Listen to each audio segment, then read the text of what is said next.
Что, всем привет. Второй день постройки, облицовки печи. Сейчас будем показывать, что вчера сделали, что не успели снять на камеру. Открывается она отлично, дверца, вот. Можем ее открыть, вот. Она нас ничего не цепляет, все четко открывается, вот. Можно туда забрасывать дровушки, все отлично. Также я вчера делал вот эту вот шилдочку, вот эту вот металлическую. Она у нас не вылетает, крепится, все отлично. Надежно. Вот так закрываем ее плотничком, все закрывается, все отлично. Задвижечка удобно закрывается, удобно открывается. Главное, чтобы удобно открывалась. Арка колосок. Вот такая вот арка колосок. Вот. Арка колосок, это 2, 4, 5. По 5 кирпичей в центре. Сама вот эта вот красивая, которую вырезали. Весь процесс фуговки, конечно же, весь будет. Также мы вот здесь вот будем крепить фальшбалку. Вот, если можете увидеть, вот фальшбалки наверху, вот. Это у нас по лофту мы, короче, делаем вот такие фальшбалки. Все вручную, покупали балку обычную, вырезали, внутри все шкурили, делали. Весь процесс мы не сняли, потому что это очень муторно было. Много пыли, много опилок, стружки. Но мы будем устанавливать сюда фальшбалку. Все покажем, все расскажем.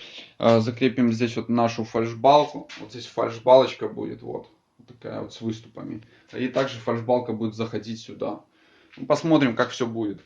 Сверху, вот здесь вот будет слева и справа, либо наоборот справа налево, у нас будет ставиться решетка.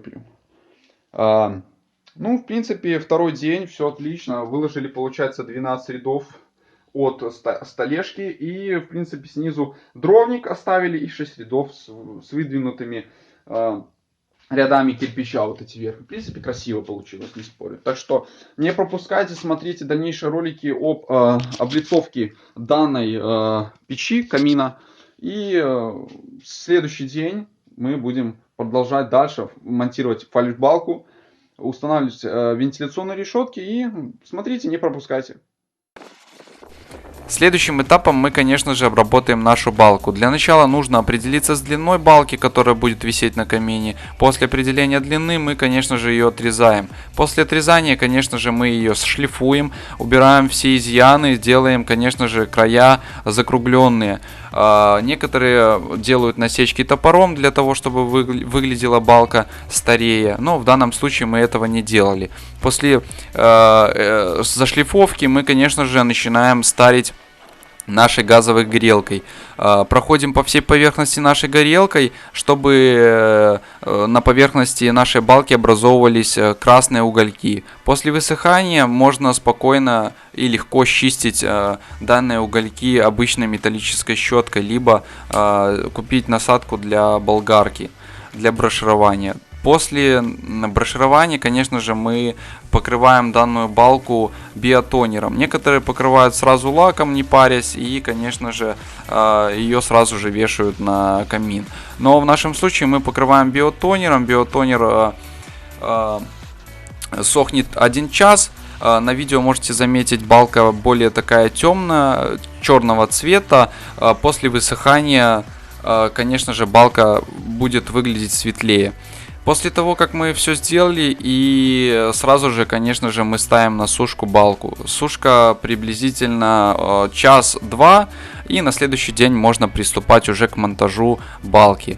Также для естественного вида можно, конечно же, после биотонера покрыть лаком. Некоторые, конечно же, биотонер покрывают в 2 слоя. Первый слой вначале покрывают, потом зашлифовывают поверхность и покрывают на следующий день еще раз слой, либо через час после высыхания. И, в принципе, мы нашу балку подготовили, и, конечно же, на следующий день мы будем дальше облицовывать данный камин и вешать нашу балку. Так что не пропускайте, ставьте лайки и, конечно же, подписывайтесь на наш канал.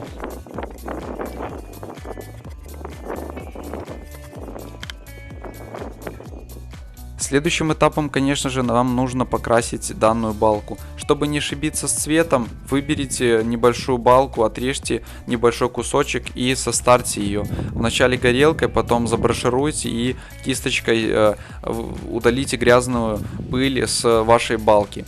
Далее купите 3 вида состава, либо биотонер, краску для дерева или лак. Покройте 3 участка на вашей балке и через час после высыхания посмотрите, подходит ли вам данный состав. Если подошел, то в принципе можете покрывать данную балку.